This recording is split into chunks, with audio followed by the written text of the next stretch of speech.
The day Princess Jona chose the dwarf was an unforgettable day in Jufo village. People screamed, people ran, people fell, and in the middle of all that chaos, the dwarf grabbed Jona's hand and pulled her toward the waiting carriage. But to understand how she got here, we have to go back to the beginning. For years, everyone in the village thought King Ogo was a good man. They called him generous, they called him blessed. They said he was the wisest king in all the land because he won every battle he fought.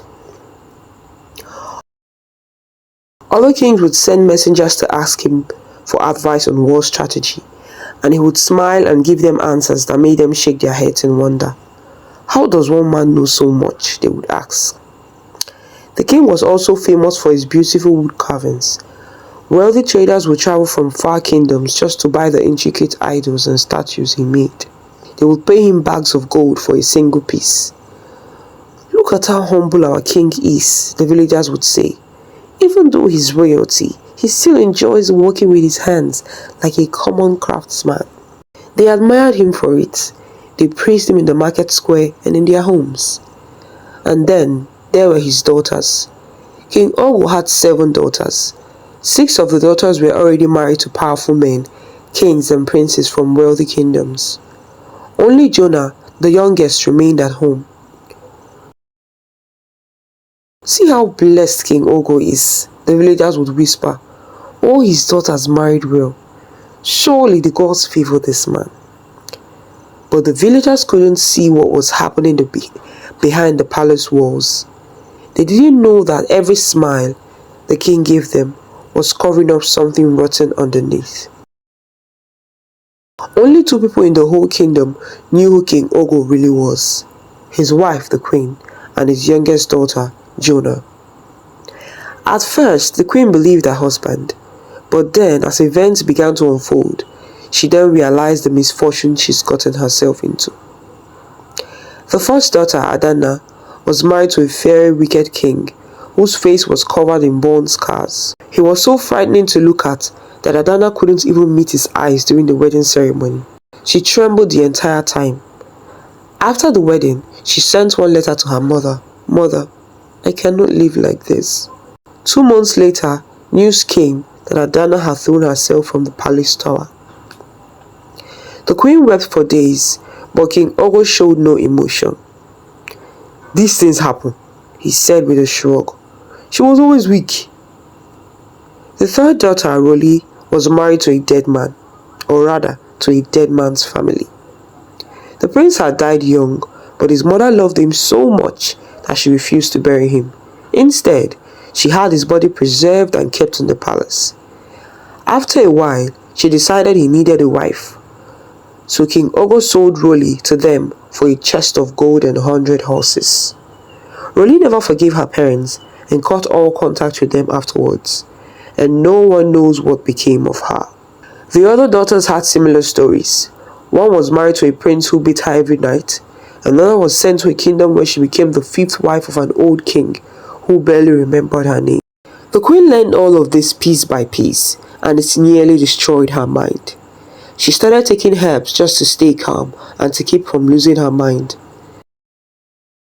When Jona turned 16, the queen finally told her everything. They were sitting in the queen's chamber, and Jona was helping her mother braid her hair. The queen's hands were shaking. "My daughter," she said quietly, and then she told her everything. Jona listened without saying a word. When her mother finished, Jona's hand had stopped moving. She was frozen. "Mother, what about me?" she finally whispered. "What will happen to me?" The queen pulled her daughter close and held her tight. "I don't know," she said, "but I will try to protect you. I promise, I will try." From that day on, Jona lived in fear. She watched her father carefully, observing how he accepted praise for his wood carvings, but never seemed to actually make anything. Jona would wonder which terrible man her father would sell her to. Would he be an old king, a cruel prince, a dead man like Roli's husband? The possibilities haunted her. But there was something else haunting King Ogo's palace, something even the queen and Jona didn't know. One afternoon, Jona was walking back from the garden where she had picked flowers for her mother. It was a beautiful day. The sun was warm and the birds were singing. She was almost at the palace when she saw someone walking toward the bush behind the compound. It was a man dressed in simple clothes, like a commoner, but something about the way he walked seemed familiar. Jona stopped. She squinted at the figure. It looked like her father, but that couldn't be right. Her father never walked anywhere alone.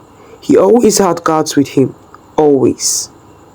Curiosity pulled at her like a string, but before she could think about it, she hid her basket of flowers behind a tree and followed the man. He walked into the thick bush that everyone in the palace avoided. People said he was cursed, but the man walked in like he knew exactly where he was going. Jona's heart pounded as she crept after him. The man led her deeper and deeper into the bush until they reached a place where the trees grew so close together that barely any sunlight could get through. And then Jona saw it, a door, built right into the side of a small hill, hidden behind vines and leaves. The man unlocked the door and went inside. Jona waited, then crept closer. She pressed her ear against the door and heard voices. 2 voices. One was definitely her father's, but the other voice was different, younger, softer. She couldn't make out the words, but she heard the tone. Her father sounded angry, while the other person sounded pleading. Then she heard footsteps approaching the door. Jona's eyes went wide.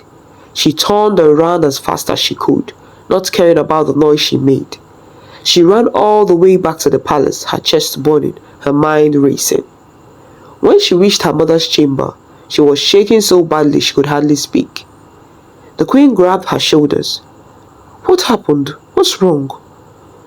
Jona told her everything. The queen's face went pale. She sat down slowly on her bed, in sorrow. "Just when we think we've exhausted Ogo's secrets," she said quietly, "there's always more." "Mother, what are we going to do?" Jona asked. "Well, just let it alone for now, dear, and give me some time," the queen replied, but her voice sounded tired. Jona went to her own room, but she couldn't sleep. Her mind kept going back to that door, to those voices, to the mystery of what her father was hiding. Finally, when the palace was dark and everyone was asleep, she lit a small lamp and snuck back out. She found the door easily. This time, there was no one around. Jona pushed the door open and stepped inside. The lamplight showed the narrow passage leading down into the earth. She took a deep breath and started walking.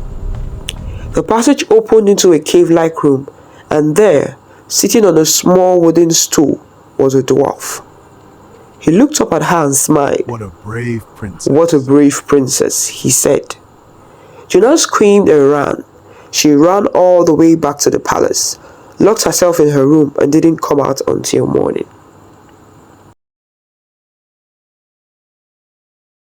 For 3 days, Jona tried to forget what she saw, but she couldn't. On the 4th day, her curiosity won, and she went back. This time, she didn't run. She stood in the doorway and looked at him. "Who are you?" she asked. The dwarf stood up slowly. "My name is Oba," he said, "and I've been waiting a very long time for someone to find me." They talked for hours. Oba told her his story, and with every word, Jona's heart broke a little more. Oba was the son of King Dahu, a great king from a neighboring kingdom. King Dahu had 3 sons. The first 2 were tall and strong, warriors trained for battle. But Oba was born different. His body never grew the way his brothers did, but his mind was sharp as a sword. King Daho saw this, so while his other sons trained with weapons, he gave Oba teachers. Scholars from different lands came to educate the young prince. They taught him to read and write. They taught him history and mathematics. They taught him about the stars and the seasons. King Daho brought Oba to every council meeting, letting him listen to how kingdoms were ruled. "Your strength is not in your body," King Dahu would tell his youngest son. It's in your mind, and that makes you more dangerous than any warrior. One day, Oba told her that he would trust her if she allowed him outside the cave for a while. I know you want to escape, but my father will kill me, Jona said sadly. I won't escape, I promise, Oba persuaded her. She opened the door and let him out. But immediately he got out, he screamed in excitement and ran. Jona screamed and cried and chased him. Then she lost sight of him. She sat on the floor and started crying as she screamed his name.